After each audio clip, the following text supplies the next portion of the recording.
Morning, everyone. I'm Greg Faranello, head of U.S. rates for AmeriVet Securities. Welcome to Monday Minutes. This week ahead, we get the quarterly Treasury refunding announcement on Wednesday. We get the employment number on Friday, which will be front and center given the increases in coronavirus cases. Obviously, the uptick in claims numbers that we've seen lately. Back to last week, we had the Fed meeting, fiscal and monetary policy coming together all in the same week. We did expect the Fed's message to be very strong. It was, in Powell's words, the Fed is not thinking about raising rates, a phrase that he had used before. In conjunction with that, the Fed will do whatever it takes for as long as it takes. The Fed obviously then highlighting the increase in coronavirus cases, which is what we expected. They put it in their formal statement. Looking forward to this week, we get the Treasury's quarterly refunding announcement. If you look at the fiscal picture in the United States, first 9 months of the year projected $2.7 trillion deficit, which is now running close to 20% of GDP. It's 2 times what we had in the Great Recession. If you look at the projection for the remainder of this year, we come in at closely $3.7 trillion. T-bills, most of the funding for the initiatives to fight the pandemic has come from the short end of the curve. We have T-bill supply now at roughly $5 trillion of overall marketable U.S. Treasury debt, which is around $20 trillion, so about 25%. So we would expect to see over time here, as we continue to see needs coming out of coronavirus with liquidity and then potential stimulus down the road into 2021, we would expect a shift for issuance to increase more further out the curve. We expect to hear a sentiment of that this week.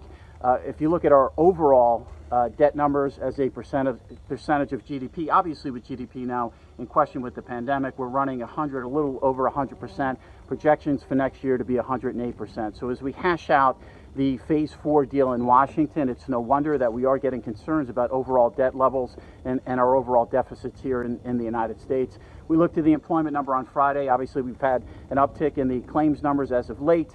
With the increase in coronavirus cases, we have had some momentum in terms of bringing people back to work.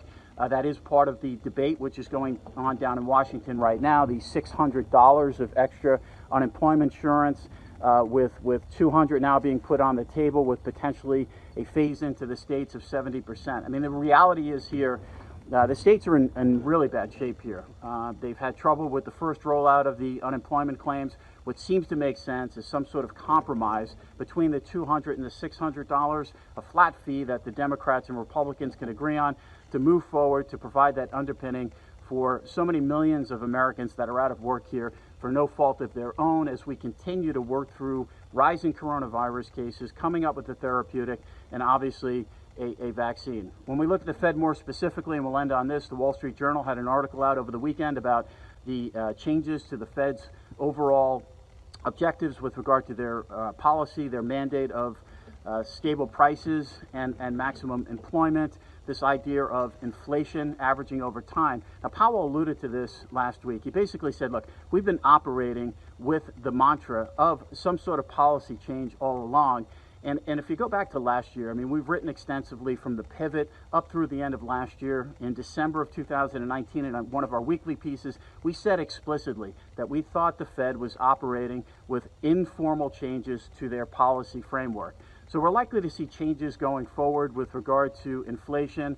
In our recent white papers in June and July, we've written about this, the notion of formal guidance, the potential for large-scale asset purchases. But with regard to inflation, this notion of inflation averaging, not letting bygones and misses to the downside be bygones, but averaging out inflation over time around the 2% symmetric inflation target. We think this is likely coming. The timing of this really is the question. Does it come in September? Does it come at one of the later meetings? But the reality is, when you read the journal article, if you look at the content that we've produced for the majority of 2019 into 2020, this has been a core theme of ours and a core theme of the Fed.